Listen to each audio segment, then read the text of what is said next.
Welcome to this episode of YouTube, where I wanted to thank everyone for their support. And we had a successful Give to the Max Day, and we really appreciate everyone's investment in our organization, in our educational mission, and obviously for me personally in the Ambassador Wolves. And that's what my focus is here, is making sure everybody's healthy.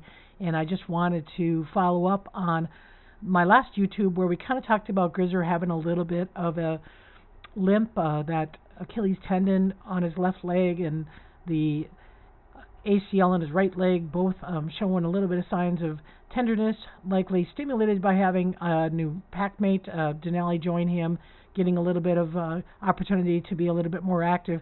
But a lot of people ask, how do you know that Grizzer's feeling okay? And we are treating him with an anti-inflammatory, and we are also treating him with a pain med to be able to deal with that issue. But first and foremost was yesterday, we noticed that he was on top of the den in the back habitat. So that means he would have to climb a fairly steep incline to be able to get to the top of the den. And that's something he hadn't done for a while. So we can look at where they're resting, how often they're resting. And obviously we want to pay attention to how they're getting up. You know, are they having trouble laying down? These are all the things that we're going to look for to be able to get an assessment of how he's doing. And so this set of clips here that I'm going to show you again shows Grizzer in that resting posture, having a little bit of a struggle getting up on that loose straw, but he does manage to get up. And then this morning we found an interesting posture. He's doing a marking behavior, and he actually lifts his leg to raise leg urinate on that back left leg, which has been kind of painful for him. He scrapes the ground, and then he goes and does a little trot over to where Maddie was feeding him breakfast. So not quite the Grizzer 500 that we used to have, but the other thing we look for is eye clarity, and is he alert? Is he,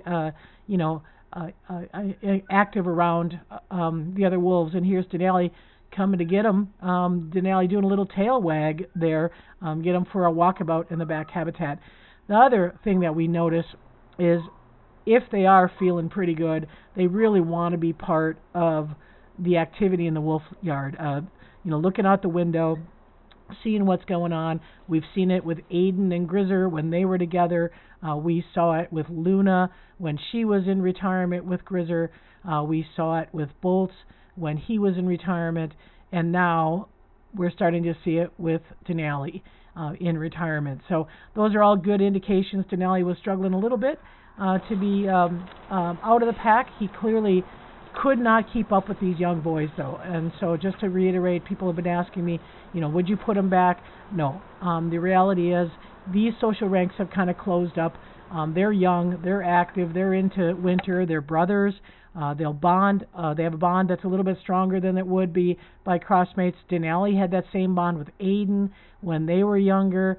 Shadow Malik had that same bond when they were brothers. It is just not the same between litters, and this is Bolts telling Denali what he thinks about it. And so on a final note, we did get a preliminary result back from the U of M pathology lab, and so far it's confirmed what we knew from the MRI, what we knew from the spinal tap, is there were no lesions.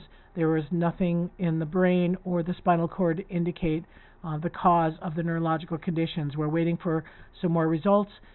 We will keep you posted on the wolf logs, and Bolts has now transitioned into the Gone But Not Forgotten pack on our website.